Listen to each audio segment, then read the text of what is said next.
नमस्कार। हमारे खास कार्यक्रम तर्कश में आपका स्वागत है। तर्कश में आज हमारे सवालों के तीरों का सामना कर रहे हैं पूर्व कैबिनेट मंत्री और वर्तमान में भाजपा के वरिष्ठ नेता हरक सिंह रावत जी। रावत जी, आपका स्वागत है। नमस्कार जी।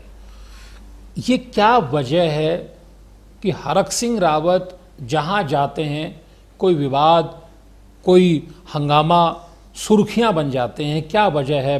18 मार्च को बवाल कटा तो एक तरह से जो बागियों के नेता के तौर पे हरक सिंह रावत नजर आए। उसके बाद अभी ये जो एक महिला जैनी का जो प्रकरण सामने आया, फिर आप सवालों के घेरे में आ गए। क्या वजह, क्या आपका और विवाद का ये साथ क्यों बना रहता है? देखिए, मैं इसको अपनी कार्यशैली कहूँ, इसको मैं अपना भाग्य कहूँ कि मैं तो बहुत स्पष्ट होकर काम करता रहता हूँ और सिर्फ काम करता हूँ, लोगों की मदद करता हूँ। जो भी मुझ पे आता है मैं उससे उसका धर्म, जाति, उसका क्षेत्र नहीं पूछता हूँ। चाहे वो बीमार है, चाहे वो किसी भी समस्या से ग्रस्त है, अगर मुझसे उसकी मदद हो सकती है तो मेरा एक ही ध्येय होता है कि मैं उसका मदद कर सकूँ। उसके कुछ मदद करने में मैं संतुष्टि महसूस करता हूँ। मैं तो रोज़ बिस्तर पे जब भी सोता हूँ अपने ईश्वर से, अपने पूर्वजों से यही आशीर्वाद मांगता हूँ कि माँ, धारी माँ, मुझे इतनी शक्ति देना कि मैं लोगों के लिए काम कर सकूँ। मेरी आस्था ईश्वर पे है, सच्चाई पे है। मैं ये नहीं कहना चाहता हूँ कि मैं दूध का धुला हूँ। इंसान गलतियों का पिटारा है। बहुत सारी गलतियाँ मुझसे जीवन में हो सकती हुई हों, लेकिन मैं अपराधी प्रवृत्ति का व्यक्ति नहीं। मेरे अंदर इंसानियत है। मैं कोई भी काम इंसानियत के लिए करना चाहता हूँ, इंसानियत के लिए करता हूँ। और कई बार मेरी भावुकता, मेरी दया मेरे लिए कांटे बन जाती है, मेरे लिए विवाद बन जाता है, मेरे लिए मुसीबत बन जाती है, मेरी नींद छिन जाती है, सामाजिक प्रतिष्ठा गिरती है, राजनीतिक प्रतिष्ठा गिरती है। अब इसलिए मैंने कहा नहीं, इसे मैं अपना दुर्भाग्य समझूं। नहीं, लड़की वाले मामले में तो एफआईआर लड़की करवाती है। लोगों ने कहा लड़की वाले मामले में मैं आपको दिखाऊं मोबाइल पे, मैं देखिए, जब मेरा मोबाइल दिखा सकता हूं मैं आपको कैसे लगेगा कि कौन आपसे बात करना चाह रहा है, कौन किस नियत से आपसे, किस षड्यंत्र के तहत। ये लड़की 2003 में भी आपके, हाँ, मैं वही तो कहना चाह रहा हूँ, आपसे जुड़ा इसका प्रकरण हुआ। 997146 इस नंबर से मुझ पे 21 तारीख को 11:39 पे मैसेज आता है, good morning sir ji, how are you. फिर 27 तारीख को मैसेज आता है, hello sir, why not pick my phone. फिर मैसेज आता है, I am in Green Park. फिर मैसेज आता है, oh my God, where are you, please phone उठा लो। फिर मैसेज आता है, हाई गुड मॉर्निंग। अब आप नाम लिख के कोई भेज नहीं रहा है। 38 8 मिस कॉल, 9 मिस कॉल मैं आपको दिखा सकता हूं। मैंने अचानक फोन उठा दिया और उधर से कोई बातचीत करता है, क्या आपने मुझे पहचाना? मैंने कहा मैं तो नहीं पहचान रहा हूं।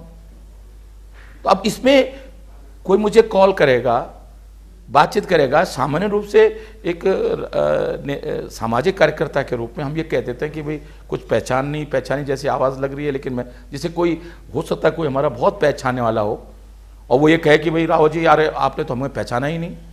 तो इसका मतलब ये नहीं है कि आपने किसी को कॉल बैक कर दिया। कॉल करेगी, फिर आप बात करेंगे, फिर उसके साथ एटीएम जाएंगे, एटीएम से पैसे देंगे, रेस्टोरेंट में खाना खाएंगे। ये तमाम तरह की बातें, चर्चाएं चल रही हैं। इसीलिए मैं जानबूझकर सार्वजनिक स्तर पर मैंने बातचीत करी। अब एक मैं आपसे कह रहा हूँ, एटीएम से पैसे देने की जरूरत क्यों पड़ रही है आपको? अगर कोई रोएगी, मुझे क्या मालूम कि कोई प्लानिंग से आई है, रोने लगी कि मैं भूखी हूँ, मतलब मेरी स्थिति बहुत खराब है। मैंने उससे कहा कि मैं दूध का जला भी छाछ फूक पीता है। मैंने तब आप पहचान नहीं पाए कि 2003 वाली ये वही जैनी है? इसलिए कि 2003 कैसे नहीं पहचान पाए आप उसको? उसने मुझसे कहा कि 2003 में मैंने कहीं भी आपके खिलाफ एक शब्द नहीं कहा। ठीक है। और ये जो सीबीआई की में जो रिपोर्ट दर्ज हुई, ठीक है, उसमें बहुत साफ था इंग्लिश में। वो उसने कहा इंग्लिश में लेटर था, मुझे मालूम ही नहीं, मुझे इंग्लिश आती नहीं, हिंदी मुझे आती नहीं। मुझसे दस्तखत करा लिए गए, मुझे न्याय निकेतन में बंद कर दिया गया। मुझे तो जानकारी भी नहीं हुई कि आपका इस्तीफा हो गया, आपके खिलाफ सीबीआई की जांच हो रही है। अगर एक लड़की के कहने से मेरे खिलाफ सीबीआई की जांच होती है, मंत्री पद चला जाता है, डीएनए टेस्ट होता है, और सीबीआई ने उस जांच में ये नहीं लिखा कि प्रमाण नहीं मिले, फॉल्स शब्द लिखा है कि झूठा निकला। एक तो यह है कि प्रमाण नहीं निकला हो, सब जगह लिखा है फॉल्स।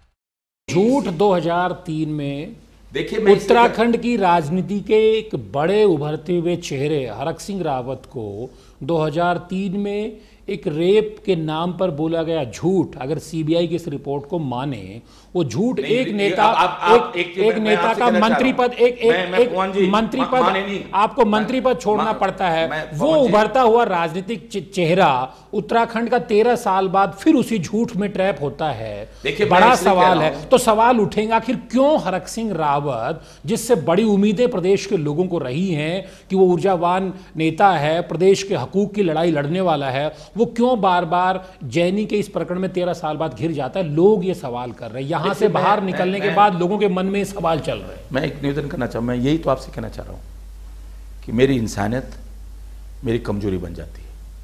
अब मैं आपसे कहना चाह रहा हूँ कि अगर षड्यंत्रकारी लोगों ने प्लान करके, कोई शरीफ महिला, कोई, मैं किसी महिला पर टिप्पणी नहीं करना चाहता हूँ, अगर प्लानिंग के तहत उस समय मेरे पे प्लान किया, ये सीबीआई की जांच की मांग मैंने खुद की।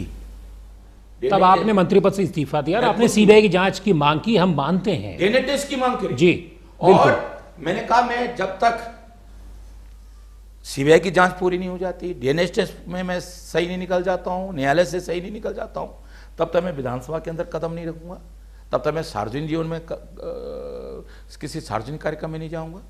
और मैं आज ये कहना चाहता हूं क्या फिर षड्यंत्रकारी लोगों ने मुझे, देखिए तब ये वही षड्यंत्रकारी लोग थे, बिल्कुल वही। उनको जैनी मिल जाती है बार बार, हरक सिंह रावत के खिलाफ साजिश के लिए जैनी ही क्यों मिलती है? 2003 में वो कौन लोग थे, अब 13 साल बाद कौन लोग हैं? वो मैं वही लोग हैं, तब भी वही लोग थे, बिल्कुल वही लोग हैं। इसलिए कि 6 जून को हिंदुस्तान अखबार में फ्रंट पेज पे 6 जून 2003 को हिंदुस्तान अखबार में फ्रंट पेज पे अविकल थपलियाल की एक रिपोर्ट हेडिंग लाइन में न्यूज लगती है कि हरीश की जगह हरक सिंह की ताजपोशी तय प्रदेश अध्यक्ष को लेकर। 9 जून को उस लड़की का बच्चा हो जाता है, दोबारा वो दून हॉस्पिटल में एडमिट होती है। 13 जून को गुलाम नबी आज़ाद 2003 को सहारनपुर पे ट्रेन से आते हैं, वहां से लेकर देहरादून तक हरक सिंह रावत गुलाम नबी आज़ाद जिंदाबाद के नारे लगते हैं। एक माहौल पूरे प्रदेश में ऐसा दिखाई देने लगा कि हर अध्यक्ष बन रहे हैं। देखिए 9 जून को बच्चा हो जाता है, 12 जून को वो लड़की, फिर मुझे नहीं मालूम था, लेकिन ये पूरे सीबीआई की जांच में इस सब चीज़ें आई हैं। 12 जून को वो लड़की फिर दोबारा अपने बच्चे को इलाज के लिए दून हॉस्पिटल में एडमिट होती है। रात को 12 बजे, मुझे नाम मालूम है, मैं नाम नहीं खोलना चाहता हूँ, कि 3 और 4 लोग उस लड़की के पास जाते हैं, उससे दबाव डालते हैं कि तो हरक सिंह रावत का नाम ले। अचानक दूसरे दिन कुछ अखबारों में छपने लगता है कि एक दबंग मंत्री का नाम लिया जा रहा है। अचानक उस लड़की को नारी निकेतन में डाल दिया जाता है, उससे दस्तखत करा के, इंग्लिश में दस्तखत करा के मेरे खिलाफ एक हल्ला मचा दिया जाता है कि हरक सिंह का नाम आया। मुझसे बेवकूफ़ी ये हुई कि मुझे कहना चाहिए था कि मैं भावुकता में आ गया और मैंने कहा कि व्यक्ति को ईमानदार होना नहीं चाहिए, ईमानदार दिखना चाहिए, व्यक्ति को चरित्रवान होना नहीं चाहिए, चरित्रवान दिखना चाहिए। आज मेरे चरित्र पे उंगली उठी है और जिस तरह सीता को अग्नि परीक्षा से गुजरना पड़ा, मैं भी अग्नि परीक्षा से गुजरने के लिए तैयार हूं। मैं सीबीआई की जांच की मांग कर रहा हूं, मैं डीएनए टेस्ट की मांग कर रहा हूं, मैं मंत्री पद से इस्तीफा दे रहा हूं। सार्वजनिक जीवन में तब तक कदम नहीं रखूंगा जब तक दूध का दूध और पानी का पानी नहीं हो जाएगा। अब आज मैं सोचता हूं कि अगर मैंने उस समय भावुकता नहीं दिखाई होती और मैंने कहा होता कि अब जांच करा लो। 2003 का जब पूरा प्रकरण चला, कभी आपने देखा था उसे, पहचाना था? मैं एक निवेदन करूं आपसे कि जिस दिन मैंने मंत्री पद से इस्तीफा दिया, मैं आपकी कसम खा के सकता हूँ, अपनी बेटी की कसम खा के सकता हूँ, मैं धारी माँ की कसम खा के सकता हूँ, मैंने उस लड़की को कुछ करना तो बात अलग है, छूना तो बात अलग है। मैं उस लड़की की शक्ल भी नहीं जानता। एक दिन मेरे घर में, 2 दिन मेरे घर में जरूर रही थी, लेकिन मैं सुबह घर से निकल जाता था, कार्यक्रमों में चले जाता, सीबीआई की जांच में। आपने देखा नहीं कभी उसे? मैं देखा ही नहीं था। तो 13 में अभी जब वो आई 13 साल बाद पहचान नहीं पाए उसे कि ये जैनी है? एक शक्ल भी बदली हुई थी। उसको किसी ने मेरे घर का एड्रेस दिया, मेरे टेलीफोन आपने नहीं पहचाना इसे? नहीं पहचाना। आपने एक सामान्य कोई गरीब महिला मान के? गरीब नहीं, उसने कहा, जब बाद में उसने कहा एटीएम से पैसे लेती है ना आपसे वो, आप पैसे देते हैं उसको? मैं बहुत झूठ नहीं कहना चाहता हूं, जब मैंने एटीएम से उसको पैसे दिए तो उस समय तक तो वो अपना परिचय मुझसे दे चुकी थी, मुझे मालूम था। तब आप पहचान गए थे? लेकिन उसने मुझसे कहा कि मैंने, देखिए, मुझे मेरा यूज किया गया आपके विरोधियों के द्वारा। मेरे मन में उसने पूरा प्रकरण बताया फिर आपको? हाँ, उससे पूरा प्रकरण कि आप कहीं भी मुझसे, कहीं भी मैंने आपके खिलाफ नहीं, आपके विरोधियों ने अंग्रेजी में लिखा हुआ मुझसे दस्तखत करा दिए, मुझे मालूम नहीं कि उस पर क्या लिखा। और वो अनजान थी, उसको पता नहीं था। और जिस दिन का मैं नारी निकेतन से छूटी हूं और पहला इंटरव्यू उसने ईटीवी में आपको दिया, और ईटीवी को उस समय उत्तराखंड में लोग पहचानते नहीं थे। ईटीवी भी जैनी का उस बयान से, उस समय की सरकार ने, तिवारी जी की सरकार ने जैन ईटीवी पे प्रतिबंध लगाया था, लाठीचार्ज हुआ था, आपका सचिवालय में आपके रिपोर्टर को चोट लगी थी जब ईटीवी पे लाठीचार्ज और ईटीवी को बंद करने की कोशिश की गई थी। जब जैनी का इंटरव्यू दिखाया था, सिर्फ जैनी का सच्ची इंटरव्यू जब ईटीवी ने दिखाया था। एक महिला आपको कहती है कि आपके साथ तब गलत हुआ, उसकी वो दोषी रही, उसको बनाया गया, फिर आप कहते हैं चलिए एटीएम से चलिए हम आपको पैसे दे देते हैं। मैं बहुत बुरी स्थिति में हूँ, आर्थिक तौर पे उसको जरूरत की, मुझे 2 लाख रुपए चाहिए, लेकिन मैं आपसे मांगने में शर्म लग रही है क्योंकि मैंने आपके साथ इतना अन्याय किया, मेरे कारण आपको सबको नुकसान हुआ, लेकिन 20,000 रुपये। मैंने कहा मेरे पास पैसा नहीं है, मैं जेब में पैसा रखता ही नहीं हूँ। तो कहने लगे कि मैंने कहा मैं 10,000, मेरे एटीएम से 10,000 निकल सकते हैं। मैंने कहा तुम होटल में बैठो, आनंद रेस्टोरेंट में बैठो, मैं एटीएम से पैसा निकाल के आता हूँ। मैं एटीएम से पैसे निकालने गया और वो किनारे बैठी थी। मैं खुद मुझको ये डर था कि कहीं अकेले में बैठ के मैं इससे बातचीत करूँगा तो मुझ पर कोई आरोप लग सकता है। तो मैंने जानबूझकर जो सेंटर टेबल थी जहाँ पे सीसी कैमरे लगे हों, जिससे कि ये दिखाई दिए कि मैं, ताकि एक वो सार्वजनिक मतलब लोगों को रहे, ताकि कल को कोई कॉन्स्पिरेसी ना हो जाए। मेरे मन में डर था कि ये डर था, लेकिन फिर भी आपने आर्थिक मदद कर दी, इतनी बड़ी दरिया दिली अपने राजनीतिक करियर को दांव पे लगा कर। मुझे क्या मालूम कि जब वो माफी मांग रही है, वो कह रही कि मैं तब बेवकूफ़ थी, मुझे दस्तखत करने से पहले सोचना चाहिए था कि अंग्रेजी में क्या लिखा है। मैं भले ही जानती नहीं थी, लेकिन मुझे दस्तखत नहीं करना चाहिए था। और मेरे मन में कहीं ना कहीं टीस थी। मैं सिर्फ उससे इसलिए बातचीत करता रहा कि मैंने कहा तुम मुझे, आज भी मेरे मन में टीस है, और मैं ये टीस मेरे मन में हमेशा रहेगी कि जिस लड़की को मैंने देखा नहीं था, उसके कारण मुझे मंत्री पद से इस्तीफा देना पड़ा। आप किसी अपने समर्थक कार्यकर्ता को भेज देते कि भाई जरा इसको 5,000 रुपए दे दीजिए, 10,000। आप जिसको जो पैसे के लिए मोहताज है, वो आनंदा रेस्टोरेंट में बैठती है, उसको हरक सिंह रावत खुद भाजपा के वरिष्ठ नेता, पूर्व केंद्रीय मंत्री, खुद पैसे ले जाकर देते। इतनी दरिया दिली। पवन जी, अगर यही तो अकल मारी गई मेरी। आदमी सोचता है कि नहीं, आदमी सुधर गया होगा, आदमी सोचता है कि शायद उसने जब मुझसे कहा कि मैं तब बच्ची थी, आज मैं समझदार हो गई हूं। पहाड़ से कभी किसी बेटी बवारी का इस तरह फोन मदद के लिए आया, तब भी मदद करते हैं? मैं करता हूं। ऐसे एटीएम से जाके पैसे निकाल देते हैं जरूरतमंद की। आप तो ये कह रहे हो मेरे पास नहीं होते, मैं लोगों को, कोई भी मुझसे, कई बार मैं बेवकूफ बन जाता हूं। मुझसे मेरे बाद में कार्यकर्ता कहते हैं कि ये तो फलाने मंत्री के यहाँ भी पैसे मांग रही थी, या फलाने व्यक्ति भी मैं कर। पूरे उत्तराखंड में लोगों, वो अपना पास्ट आपको बता चुकी है, वो इतनी संदिग्ध है, एक झूठ उसका पकड़ा जा चुका, किसी की साजिश का शिकार हो गई, आपके राजनीतिक करियर को वो खत्म नहीं करवा सकती है। कि मुझ पे एक दिन कोई बुजुर्ग आया, एक लड़की आई कि MBBS कर रही है बरेली के अंदर, फीस के लिए पैसा नहीं है। मैंने अपने घर से 1 लाख रुपए दिया, मैंने मंगला जी से 1.5 लाख रुपए उसको दिलवाया, मैंने चंदा इकट्ठा करके उसकी फीस जमा करवाई। इससे आपके राजनीतिक करियर पे भी तो संकट। लेकिन अब या तो वही मैं कह रहा हूं कि मदद करना बंद कर दें क्या किसी की। लेकिन वो महिला पहले भी आपके साथ एक बड़ा प्रकरण में आपको फंसवा चुकी थी, जिससे आपके करियर पे बड़ा एक तरह से दाग लगा। क्योंकि उस लड़की ने मुझसे कहा कि आपके विरोधियों ने मुझको नजरबंद कर दिया नारी निकेतन में, मुझको सच नहीं कहने दिया। और मैं भी जानता हूं कि जिस दिन वो नारी निकेतन से कैद से छूटी, उसने सबसे पहला इंटरव्यू ये टीवी पे सच दिया। आपको फिर कब पता चला अभी इसी रिसेंट मामले में जब उसने केस कराया दिल्ली सब? मुझे नहीं मालूम, अचानक कब पता चला कि किसी महिला ने कोई केस करा दिया? मैं एक दिन तक तो धोखे में रहा, क्योंकि मुझे लगा ही नहीं कि उससे बातचीत करने से, जिस तरह उसने माफी मांगी, मुझे नहीं लगा कि वो होगी। आपको कब पता चला कि उसने फिर केस कर दिया है? मुझे तो जब मैं टीवी में, अखबार, दिल्ली में सो के आया, मेरे न्यूज चैनलों में जब न्यूज चली होगी, मेरे कार्यकर्ताओं के मुझको टेलीफोन आया है। 2003 में इतने बड़े स्कैंडल में फंस के आप बेदाग निकले, फिर आपने उसको माफ कर दिया, फिर दरिया दिली दिखाई। 13 साल बाद फिर वो आप पर राजनीतिक साजिश के तहत एक तरह से मोहरा बनती है, जैसा आपने कहा कि उसको इस्तेमाल कर लिया, विरोधियों ने इस्तेमाल, उसने खुद भी कहा, उसने जो बयान मुकरने के बाद उसने बयान दिया है कोर्ट में, उसने खुद कहा कि भाई मेरे यस, उसने खुद कहा है कि उसको भड़काया गया, उसको दबाव में लिया गया, उसको डराया गया, दिल्ली पुलिस से हमने निकलवाया। हाँ, उसने कहा, तो उसको फिर आपने माफ कर दिया। आप इतनी दरिया दिली क्यों दिखा रहे हैं उसके प्रति? आप कोर्ट में जाइए भाई, पुलिस में जाइए भाई, कि देखिए मेरे राजनीति करियर जांच हो रही है ना। नहीं, जांच तो कल राज्य सरकार यहाँ पे पुलिस में मामला दर्ज हो गया। ये तो मामला दर्ज हरीश साहू जी, क्योंकि मुख्यमंत्री पर जो आरोप लगाए तो मुख्यमंत्री के पीएस ने कहा कि भाई ये गलत थे, इसलिए हमने मामला दर्ज करा दिया। तो आप पर इतने गंभीर, आप तो मैंने तो कराया था, आपने कहा नहीं। मैं एक चीज सुनो, मैंने भी उस समय मैंने भी तो सीबीआई की जांच की मांग की। सीबीआई जांच में आपने मानहानि का तो उस पर नहीं किया, भाई मेरे तो पूरे सामाजिक प्रतिष्ठा को ठेस पहुंचा दी इसने। मैंने मानहानि का आज फिर दोबारा, अब भी आप नहीं कर रहे हैं, आप तो कह रहे हैं जाने दीजिए, उसको सुरक्षा दीजिए। मैं आज ये कह रहा हूं, उसको सुरक्षा दी जानी चाहिए तब तक जब तक असली जो चेहरे हैं। कई बार क्या होता है कि मोरे को तो सजा हो जाती है, लेकिन असली चेहरे बेनकाब नहीं हो पाते। जैनी षड्यंत्रकारी नहीं है, जैनी षड्यंत्रकारियों का एक मोहरा है।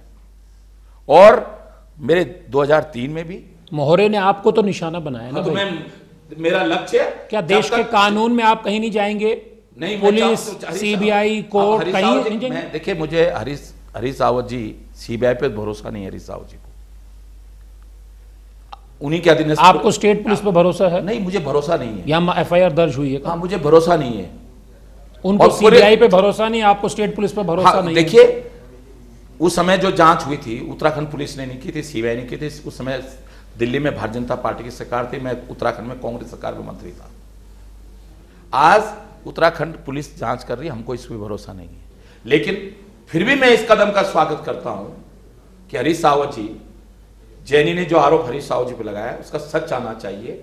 और मैं फिर भी पुलिस पे तो मुझे भरोसा नहीं है। लेकिन पुलिस कैसे आएगा जब पुलिस पे भरोसा ही नहीं है?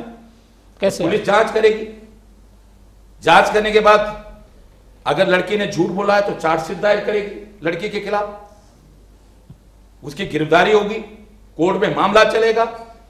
मुझे उत्तराखंड की पुलिस पर भरोसा नहीं है, लेकिन जब ये जैनी और हरीश रावत का मामला कोर्ट में चलेगा तब मुझको न्याय व्यवस्था पर भरोसा है।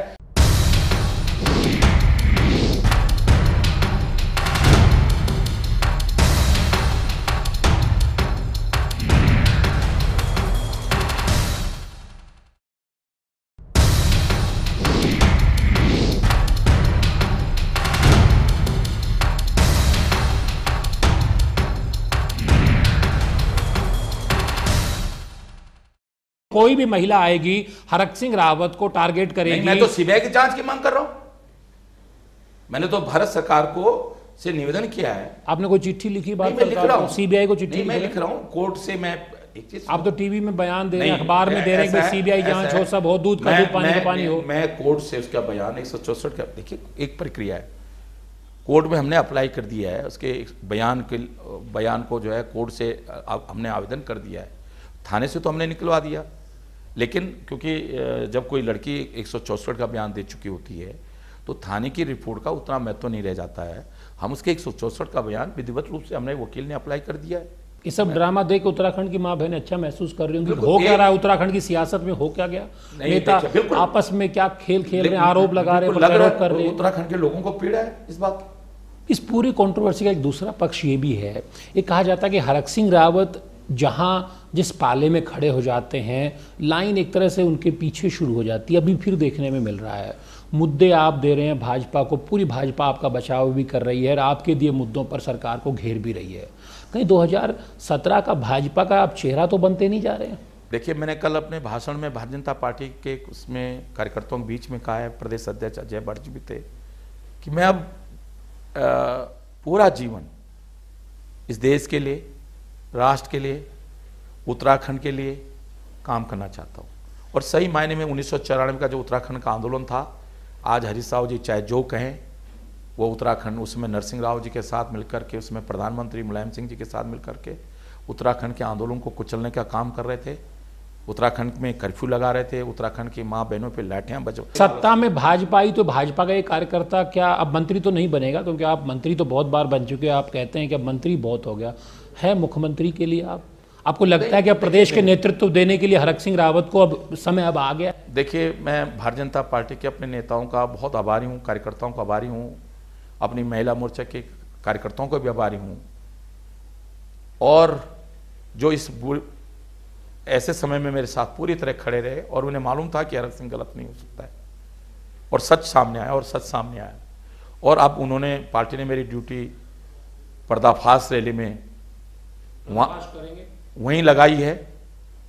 शुरुआत में धारचूला से कर रहा हूँ, हरीश राव जी के घर से कर रहा हूँ, उनकी विधानसभा से मेरी ड्यूटी लगाई है। जो 7 दल टीमें बनी हैं भारतीय जनता पार्टी की पर्दाफाश रैली में, उसमें जो तो हरक लड़ाई में तो आप चेहरा भी तो बनते जा रहे हैं ना बीजेपी का। उस कुमाऊं की लड़ाई, घोषित तौर पे आगे ही आप फ्रंट फुट पे, तो अभी आप ही बैटिंग कर रहे हैं, आप धारचूला में आप बैटिंग करेंगे। उस कुमाऊं में गोविंद सिंह कुंजवाल जी की सीट पर या चंपावत में पार्टी ने पर्दाफाश करने की जिम्मेदारी मुझको दी है, और मैं 20 तारीख के बाद धारचूला से अपनी लड़ाई की शुरुआत कर रहा हूं, पर्दाफाश की शुरुआत कर रहा हूं। जो बहुत सारी चीजें जो मैं, जोखिम भरी लड़ाई है वहां से शुरू करना, एक और जोखिम, आप राजनीतिक जोखिम ले रहे हैं। मैं हर, देखिए, हम घर से निकलते हैं ना तो जोखिम है, ये नहीं मालूम कि कौन आपके टक्कर मार देगा। आप सही ड्राइविंग कर रहे हो, मैं यही बात आपसे कहना चाहता हूँ। आप कहते हो ना कि हरक सिंह क्यों फंसता है, अब आपको बहुत अच्छी ड्राइविंग आपको आती है, आप अपनी साइड से भी चला रहे हो, धीमी गति से भी चला रहे हो, दूसरा आदमी शराब पी के ड्राइविंग कर रहा है, रॉन्ग ड्राइविंग कर रहा है, आपसे टक्कर आ गया, तो आप क्या, आपको कोई कहेगा कि भाई आप ठीक से ड्राइविंग नहीं कर? कंट्रोवर्सी आगे टक्कर मारती है आपके साथ। आखिरी सवाल है मेरा, इंटरव्यू अब मैं खत्म कर रहा हूँ। 2017 के विधानसभा चुनाव को हरक सिंह रावत अपने नज़रिए से किस तरह से देख रहा है? भाजपा की क्या पोजीशन देख रहा है, कांग्रेस की, हरीश रावत की क्या पोजीशन देख रहा है? आज 2012 के चुनाव में बहुत सारे चैनलों में, आपके चैनल में भी बहुत सारे चैनलों में मैंने कहा था कांग्रेस सरकार आ रही है। ये 2017 का रिजल्ट जब खुलेगा तब आप देख लीजिएगा मेरा बयान, उस दिन आप जरूर दर्शकों को दिखाइएगा कि आपके कार्यक्रम में, तरकस के कार्यक्रम में हरक सिंह जी ने उस दिन ये कहा था, और आज उनका हम ये बयान दोबारा रिपीट कर रहे हैं। उत्तराखंड में हरीश भाई मेरे बड़े भाई हैं, राजनीतिक माहिर हैं, सब कुछ कर, सच को झूठ, झूठ को सच कहने में मुझको तो रुआसा कह रहे हैं, रुदाली। लेकिन उससे ज्यादा नाटक तो बहुत अच्छी तरह वो कर लेते हैं। उनका हरक सिंह रावत तो रुदाली हैं, वो कम है क्या? जैसे राष्ट्रपति शासन लगा तो कैसे ऐसे मेरी गर्दन यूं नहीं होती, मेरी गर्दन यूं नहीं होती, मेरी गर्दन यूं नहीं होती। मेरे बड़े भाई बहुत ज़्यादा कला, कहीं मुझे लगता है कि रामायण वगैरह में, कहीं रामलीला में कुछ बहुत अच्छा पाठ करते होंगे, लेकिन वो चाहे जो कर लें, उत्तराखंड में भारतीय जनता पार्टी की सरकार, बहुत बड़ी बात नहीं कर रहा हूँ कि 55 सीटें लाएंगे, 60 सीटें लाएंगे, 40 से अधिक सीटें उत्तराखंड में भारतीय जनता पार्टी की आएंगी। ये बयान, ये मेरा अपना आकलन है। मैं मनोविज्ञान का प्रोफेसर रहा हूँ, मिलिट्री साइंस में एक इंटरनेशनल लॉ का, मिलिट्री साइकोलॉजी का पेपर पढ़ाता रहा हूँ, 25 साल पढ़ाया। राजनीति में वो प्रैक्टिकल करता हूँ, केवल जब मैं दिमाग से काम करता हूँ तो मुझसे कोई गलती नहीं होती है।